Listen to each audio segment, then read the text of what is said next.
Welcome back to the morning show here on Arise News. Yesterday, the news media went into overdrive over the allegations and counter-allegations between former President Olusegun Obasanjo and President Muhammadu Buhari. The trigger was a 16-page letter titled Points for Concern and Actions that the former president made public, in which he raised concerns about the upcoming elections. Former President Obasanjo accused the incumbent Nigerian president of running an autocratic government similar to the administration of the late military dictator, General Sani Abacha, alleging that the president was creating a self-succession project in coalition with electoral and security officials. Now, Obasanjo didn't stop there.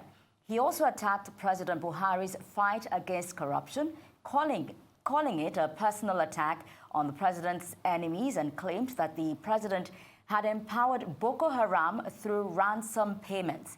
But in a swift rejoinder, the presidency dismissed Obasanjo's diatribe, saying it was typical of him. Amongst other issues, it reminded the former president that he still had questions to answer over his purported investment of $16 billion in electricity projects when he was in office, with nothing to show for it. Now, joining us now to provide more perspective on the charges made against the government and his principal is the Special Advisor, Media and Publicity to the President, Mr. Femi Adeshina. Welcome to the morning show, Mr. Adeshina. Well, yesterday we got a rejoinder from your colleague, Shehu Garba. Let's hear what your reaction is now to former President Olusegun's letter. Well, since there is an official statement already, that will then be our response to the press conference former President Obasanjo had yesterday. In your official statement, he wished a speedy recovery, get well soon, it said. Is there any illness that the public should know of, that you're aware of, that former President Obasanjo has? Because at his press conference, he was looking hale and hearty and was articulate, pardon the pun. Well, when you also ask somebody to get well soon, it can be an expression of goodwill. It doesn't necessarily mean that that person is down. It could just be that you are wishing the person well, and we wish the former president well. Well, in the light of recent happenings, we would want to ask you if the president is aware of this statement and what was his own reaction to the statement. Well, two things I would say, and the first is that President Buhari has abiding respect for former President Olusegun Obasanjo, because Obasanjo was his senior in the military, and the military is an institution where seniority is for life. President Buhari will not deliberately go out to denigrate former President Obasanjo, who was his senior, who was head of state when President Buhari served in that administration as Minister for Petroleum Resources. So whenever they meet, like tomorrow, there should be a Council of States meeting. If former President Olusegun Obasanjo comes, President Buhari is going to give him due courtesies. That's how President Buhari relates with his superior, with his senior, whom he has abiding respect for. But then, at times when you also cross the line, you also may get some things that you do not particularly expect, but you are the first person to cross the line. You fired the first shot. So you may get some things in return, but that does not mean that the respect has vanished or evaporated.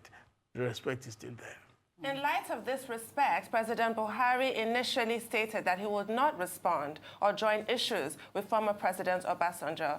President Obasanjo's first letter beseeching President Buhari not to recontest for election was, once ignored by President Buhari, it was addressed by the Minister for Information, Lai Mohammed. Now this appears to be a change of tact. What informs this? Because now there's been a response from the presidency.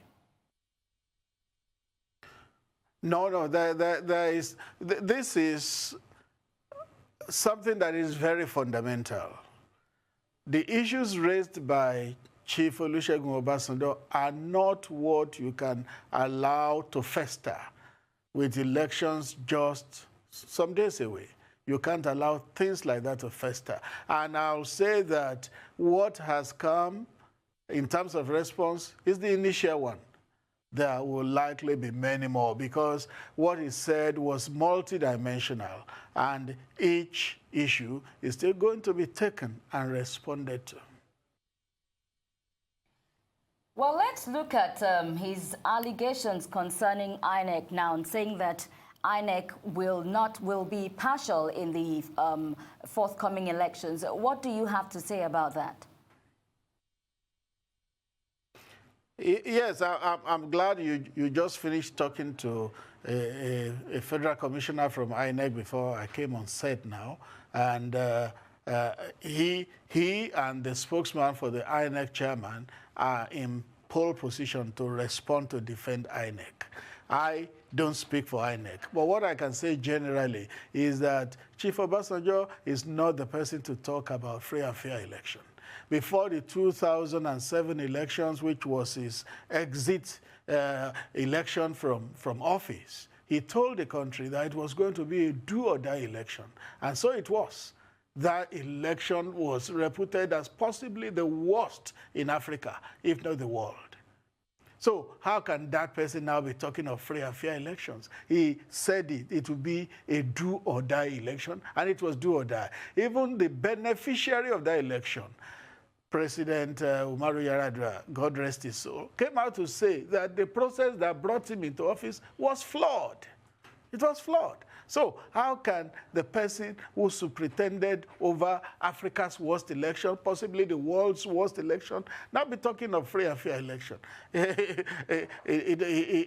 doesn't just gel. It doesn't. Well, another issue raised by the former president is one you would agree, the former president, Olusegun Obasanjo, who understands the workings of government. So when the former president says that it is laughable that the president was not aware of the trial or the arraignment of the Chief Justice of Nigeria, who is the fifth man in command in the country, what do you have to say to this observation? He says it further proves and shows that the president is not in charge and that this does not tell well for the security of the nation. Vice President Yemi Osinbajo has weighed in on that matter, and what he has said can be taken as a true position. What did he say? That President Buhari was not aware of the arraignment till Saturday. I think the arraignment was on Monday last week, but he was aware the previous Saturday. So that means he was aware. If he had wanted to stop it, he could stop it between Saturday and Monday. But President Buhari's style is that he leaves the institutions to do their work. The Code of Conduct Bureau has been set up to perform certain functions, and the president didn't feel he needed to stop that bureau from going ahead with the arraignment of the Chief Justice of the Federation. The Vice President said he was aware on a Saturday. There was good time between Saturday and Monday to stop it if President Buhari had been disposed towards stopping the arraignment. But no, he would not, because he allows the institutions to function unhindered and unfettered. But the issue here is not the time frame between Saturday and Monday. It is that there was a planned arraignment of the CJN, and the president didn't know until Saturday night, as claimed by the vice president. Are you saying that arraignment or the plans came up Saturday? Is that what you're suggesting? Well, except maybe you asked the vice president who gave us that timeline. But what I am saying is that at least he was aware before the arraignment came. And because he didn't make any effort to stop it, even if he was aware a week or a month or 2 years before, he still wouldn't stop it. Now, former President Obasanjo made a grave allegation that the federal government is empowering and financing Boko Haram through the payment of ransom. What is your response to this? Yeah, you said he made grave allegations. You know, he's always making these grave allegations. He has made it against every government that succeeded him since he left as military head of state in 1979. He has written or condemned every government because nobody does it well except Chief Olusegun Obasanjo. So these things have become jejune. They have become like something to just ignore. Because, you know, I'm sure you remember that story from school books of the young boy who kept shouting wolf. He would shout wolf, wolf, wolf when there was no wolf around. Armed people will run and come and they will see no wolf and they will say he was joking. But one day, when the wolf eventually came and he shouted, wolf, wolf, wolf, nobody came to his rescue because they thought he was joking and the wolf ate him up. The same thing I would say of Chief Obasanjo. He has made all these allegations, written all these letters to the extent that they have lost their bite. Talking specifically about arming Boko Haram, you know, with Nigerians, some Nigerians, head or tail, you never win. Mr. Adeshina, can you answer the question, came, you please? had the issue. Mr. Adeshina, we're aware of President Obasanjo's long... Yes or no? Did the federal government pay ransom to Boko Haram? No. You have to decide whether you want to listen to me because I will not allow you to badger me. If you want to listen, then you listen. Let me build my point. You are not being badgered, but you are being okay, evasive. That's what you are trying. That's what you are trying to do. You are trying to badger me into answering, and I'm building up my points. But I just don't want you to evade the question. It's quite a clear one. Are you done? Are you ready for me now? Yes. Go ahead, please. Okay. Now, okay. When President Buhari came to office, you had the festering issues of Boko Haram and the Chibok girls that had been kidnapped. President Buhari made it clear then, whatever needed to be done to get the girls back, he would do, including paying. He said it. He didn't try to do it under the table. He didn't try to do it through the back door. He said it openly. Whatever will be done to get the girls back, he will do, including paying. So right from the beginning, the cards were on the table. And eventually, when the Dapchi girls were abducted and they were retrieved, the government came out to say not a dime was paid. So this is a government that when it pays, it will say it paid. And when it didn't pay, it will say it didn't pay. But you never can satisfy some people. If you pay, you lose. If you don't pay, you lose. Even on the Dapchi issue, we understand that although the federal government came out to say they didn't pay ransom for those girls, that they actually were paid. Well, it's a matter of you bringing evidence to show that they were paid. But the position of the government is that no ransom was paid for the Dapchi girls. A government that is willing and had come out to say, if we need to pay, we will pay. And it comes to you and says, we didn't pay for this particular one. Then what else do you want? In the specific words of the former President Olusegun Obasanjo, let me quote. It says, Nigeria needs a man with better physical and mental soundness with an active mind and intellect, end quote. Now, we do not know the specifics necessitating these comments by former President Olusegun Obasanjo, but how does the presidency respond to this, especially in recent times where we have seen the president, for instance, at the town hall meeting, where the vice president repeatedly came to his rescue to answer some of those questions, and at the campaign rally in Delta State, where the president handed over a honorable flag to a presidential candidate who was supposed to be a gubernatorial candidate. Who doesn't make a slip? You can, I can, anybody can make a slip. It's only human, it's only natural. Anybody can make a slip. But what I would like to add is that former President Obasanjo is entitled to his opinion. His opinion does not constitute the gospel. It does not constitute something that is cast in concrete. If he says it, he has a right to it. This is a democracy. He can say whatever he likes, but he cannot impose his views on 196 million Nigerians. I'll add that Chief Obasanjo is in a panic mood.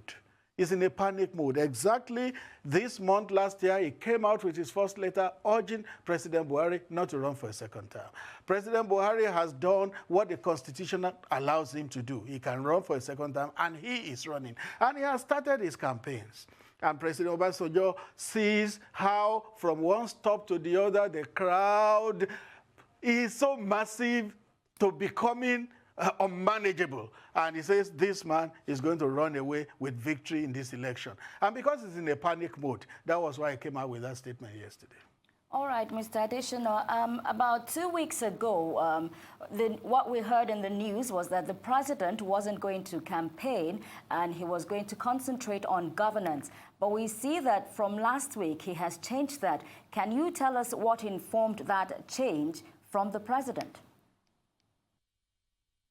It shows you that what you got in the news originally was slanted deliberately against the president. It was twisted against him. What the president said at the inauguration of the campaign council was that Asiwaju Bola Ahmed Tinubu was going to head it as chairman. You know, president was going to be chairman. Asiwaju Ahmed Tinubu was going to be deputy chairman. So he said, it was a public thing, it was an open event. He said, Asiwaju Bola Ahmed Tinubu will take the final decisions. The buck will stop at his table. He didn't at any time abdicate responsibility from campaigning. I saw it in Chief Obasanjo's statement yesterday. Does Chief Obasanjo live in this country? Does he live on this planet? Hasn't he seen the president personally campaigning since December 28 when he launched in Uyo, Akwa Ibom State? He has been to Uyo, he has been to Warri, he has been to Bini, he has been to Bauchi, he has been to Lokoja, he was in Niger and Plateau States on Saturday. Today he's going to be in Borno and in Yobe. And yet he was writing in that statement yesterday that he said he was not going to campaign personally. That shows that there is a lot of malice to it. The former president was scathing about one of the federal government's social welfare programs, Trader Money. He queried the optics of the vice president handing out 10,000 naira to market women and also queried the proprietary. Now, can you clarify, where was the budget for Trader Money allocated from? This is not a question of clarification. That clarification has been made long ago. I wonder at times when Nigerians decide to have selective amnesia, that clarification was made from the office of the vice president weeks back when some PDP elements said he was sharing money that was not appropriated. Evidence was given where the budget line was stated that this is the budget line from which these funds are being taken. But some Nigerians, they just hear go, they don't hear come, including a former president, unfortunately. He talks about security and plans to unleash violence in high voting population areas. Considering that former President Olusegun Obasanjo has some sort of information that he's open to, do you think that this should be taken as a mere political statement, the security concerns he raised? It should even be taken with a pinch of salt, because in the issues at stake in the country, Chief Obasanjo is not impartial. He is not impartial. He took a position since January last year when he urged the president not to run. And since then, he has been firing shots at the president. So he's not impartial in the issues at stake. He first formed a coalition against the president. That coalition collapsed right before his face. How do you form a coalition and then you go to another party to endorse the candidate of that party? What happens to your coalition? The coalition died on arrival. So Chief Obasanjo is not impartial in the issues that are current in Nigeria. Now let's look at the succinct but stinging rebuttal that your colleague Garba Shehu issued, where he raised the $16 billion allegation against former President Obasanjo, that he collected that money up front for power projects, but that there's nothing to show for it. Now, does the federal government have any evidence to support this? If so, why has the former president not been prosecuted, given that one of your three-pronged agenda is a fight against corruption? Why are you selective in this fight if you know that this money was misappropriated by the former president?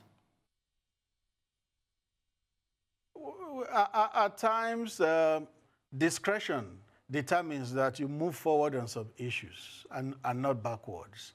And that applies to whatever money was collected for the power sector in this country. It is not our words, it's the word of the committee, the panel set up by the National Assembly under former President Umaru Musa Yar'Adua. That panel came out and said the sum of $16 billion was spent on that sector over the period with nothing to show for it. So it's not something manufactured. But a fight it's something against, that had been in the public domain. A fight against corruption is always retrospective. You do look backwards. And are you being discretionary in this fight? Are you picking and choosing who gets prosecuted and who does not? There is nothing you are not discretionary about. If you just go riding roughshod, trampling all over the place, you end up gaining little at the end of the day. There are certain battles you pick. There are certain fights you pick. That of the $16 billion spent on the power sector, the president has come out to say it. Where is the power? Where is the power after such a humongous amount of money? But I think we leave it there for now. If anything will come up in future, I do not know. Such decisions are taken by the #1 person. For now, President Buhari has not said he was going to probe that fund.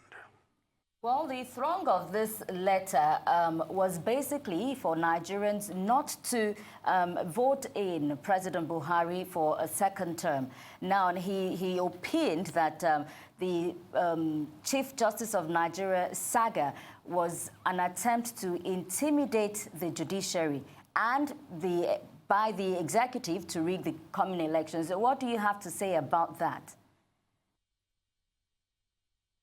Thank you. When defeat stares people in the face, you know, they react differently. I remember in those days when we played boyhood soccer or table tennis or any other game, when you were being badly beaten. At a stage during the game, you can say, I'm not playing again. And then you leave. That's a possibility.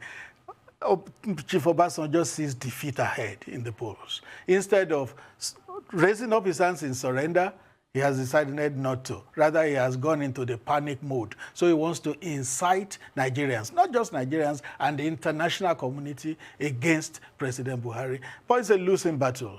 Nigerians know who to believe, they know who to trust, they know who to vote in. It's not for him to say, vote this person or don't vote this person. He has just one vote.